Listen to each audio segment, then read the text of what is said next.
Hey you guys, it's your girl T, and I want to go ahead and shout out at Simon Trudeau. So Simon and everybody named Mama have been wanting me to do a review on the whole Anaconda video. I've literally been on set every night, so I couldn't do it, but I had posted it up when they had the Anaconda video dropping at midnight, because then I started getting all these tweets like, T, watch the video, did you see this? So it woke me up. I woke up, I watched the video, I was pissed, posted on Facebook and went back to sleep, and then in the morning I came back and wrote my comments. So this video was nuts. And now, as of today, the Anaconda video has basically beat Miley Cyrus's Wrecking Ball video. So Nicki is steadily breaking records.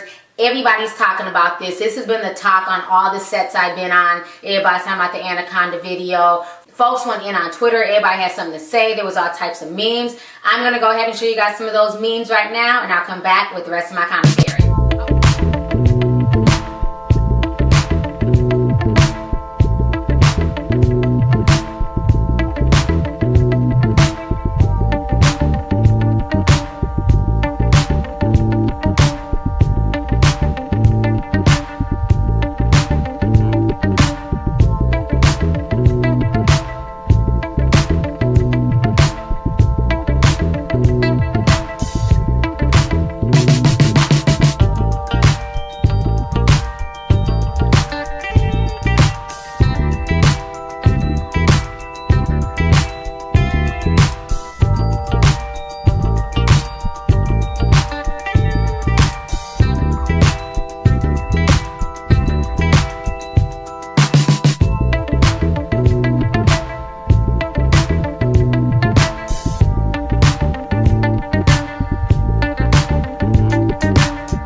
Okay, so you guys just saw all the memes. So within 24 hours, Nicki Minaj literally had 19 million views on this Anaconda video. And I will say it was a lot of mixed reviews. You know, a lot of people thought it was disgusting. You know, of course, to her fans, she can do nothing wrong. But a lot of folks thought it was really disgusting. It caused a lot of controversy. A lot of folks are saying she's just selling sex. The lyrics are trash. She messed up a really good song. Why did she do this to Sir Mix-a-Lot song? Why is she, you know, grinding on Drake? But then one day you're saying he's your brother. But then the next day you got your ass in his face. So it was just been nuts. So finally, Nicki decided to speak out to ABC to kind of talk about the controversy. So I'm going to go ahead and show you guys a snippet of that interview, and I'll come back with the rest of my commentary. Our exclusive behind the scenes with one of the headliners from Sunday night's MTV Video Music Awards.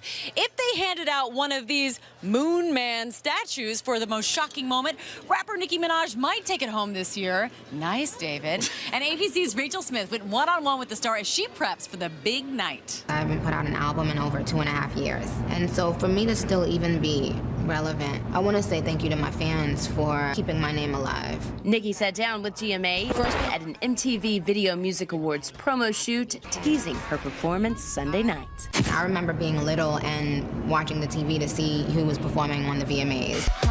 The frenzy it's sparking on the internet is no secret. What was the inspiration behind it, particularly for you? I wanted to reinstate something. Because of the shift in pop culture, even hip-hop men are really glorifying the less curvy body.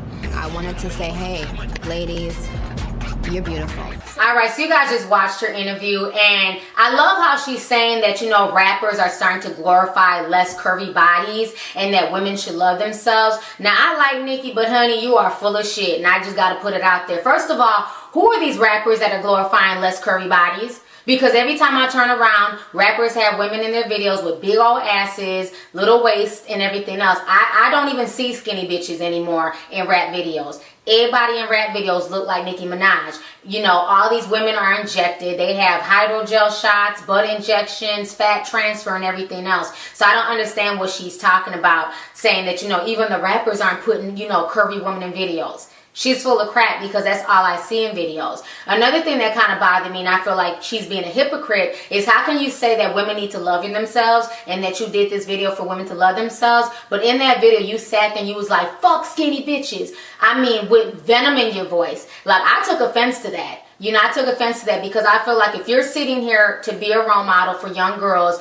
the average girl who watches your video is a skinny bitch. They're skinny. When you're 12 and 13 years old, this is her fan base, okay? You're skinny. Most likely you're more up and down. Yes, there's some thick girls who are 12 and 13, but the average 12 and 13-year-old, they're not sitting here with a big old 40-inch ass and, you know, 38 double D boobs. For the most part, okay? The average. So my thing is, when you're sitting here saying fuck skinny bitches, you're sitting here making these girls feel like they're less than. You're sitting here making these girls feel like they're not as good if they don't have big boobs, if they don't have a big old ass. You know, so what you're doing to me is you're encouraging girls to go to these back alley hotel rooms and get these back alley injections that these young girls are continuously dying over. So I was really disappointed when I heard her say that in that song, because I was one of those girls growing up where I was skinny. I was straight up and down. You know what I'm saying? And even now, you know, I'm pretty thin. I look a lot bigger on YouTube, but if you guys have seen any of my pictures, you know, I wear like a size 3 in jeans and I'm like a size 5'6" in dresses. So it's just, you know, I just find it really crazy that she would say that, but then once the interviewer, she's saying it's about, you know, women loving themselves. If you're about women loving themselves, then you're not going to disrespect and going on skinny girls, because a lot of girls can't help how they're shaped. The same way that, you know, a girl who's thick or curvy or big bone, whatever you want to call it, can't help their size and their shape, the average skinny girl can. You know, some people are just naturally thin, naturally skinny. I was one of those little girls. It didn't matter how much I ate. I was bony, and I used to hate when people felt like they could come up to me and grab my wrist and do stupid shit like that, like, you're so skinny, you need to eat. And it's like, why is it okay to always attack skinny people? But if her video was like, fuck fat people, fuck fat bitches, I mean, she would have been trash. Folks would have went in on her. But I hate the fact that it's always okay to go in on skinny people, but if you say something about fat people, you're the worst person in the world. How about we just love people for who they are, regardless of their size? You know, not everybody's uncomfortable being fat. So I don't think it's fair to make, you know, people who are fat or who are overweight feel guilty, you know, if they're comfortable being 200, 250 pounds. That's their business if they're comfortable in their skin. But then I also don't think that it's okay to clown somebody who's 100 pounds if they're comfortable in their skin. You know, everybody doesn't want to be fat, and just like everybody doesn't want to be skinny. You know, but I get so tired of the hypocrisy, like I said on Facebook, that Hollywood and these artists perpetuate. You know, they make it look like, you know, everybody should look like a video vixen, or everybody should look, you know, have a shape like Nicki Minaj. But then when you come out here into the real world, the average girl is not shaped like that. You know, the average person is, you know, evenly proportioned. So it's kind of sad how, you know, these videos push out this image, and these girls feel like if they don't look like that, if they don't have her shape, if they don't have her ass, that, you know, all of a sudden there's something wrong with them. But my thing is, if Nicki didn't have those injections in her ass and hips, if she didn't get her breast implants, she would be a skinny bitch too. Because me and Nicki are damn near the same size before she got all that shit done to her. So I don't understand the point of going in on skinny bitches when at one point in time you was a skinny bitch. Let's just stop clowning each other and accepting each other for what the hell we look like and for who we are. You know, so I found her interview kind of hypocritical because her interview does not match the lyrics. You know, I would have had more respect for her. She was like, you know what? Yup, fuck skinny bitches because it's about curvy bitches. Well, then that had made more sense to me as opposed to saying, you know, rappers are not, you know, putting curvy girls in their videos, which is BS. And then saying something like, oh, well, I want all women to love themselves how they are. But then in your song, you're saying fuck skinny bitches. I don't know. I just thought the lyrics were trash. I wasn't feeling the song. You know, it was a lot of hype, like always. She got her money. I'm not mad at her.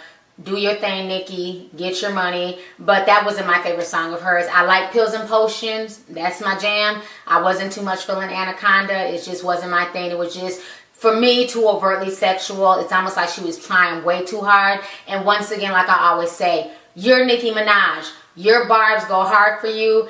I don't care if she put on a potato sack and some J's. They're going to ride for this woman you know what I'm saying, point blank period. So it's like all the sexual innuendos and everything she was doing in the video, it just wasn't that serious, you know what I'm saying? So it's just kind of crazy, but you know, it's #1. She done beat out Miley Cyrus, and like they say, sex and controversy sells, and Nicki knows how to tap into that. So I'm not mad at her. She's getting her money. Let her do her. At the end of the day, you know, she feels like she's not a role model for other people's children. You know, like it or not, she is a role model, and people do look up to her. But again, it's up to the parents to talk to their own children about who to look up to as a role model and who not to look up to. So anyways, go ahead and leave a comment. Let me know your thoughts on this entire situation. How do you feel about Nicki's ABC interview? And then how did you feel about the Anaconda video in general? So go ahead and leave a comment. Let me know your thoughts. All right, deuces.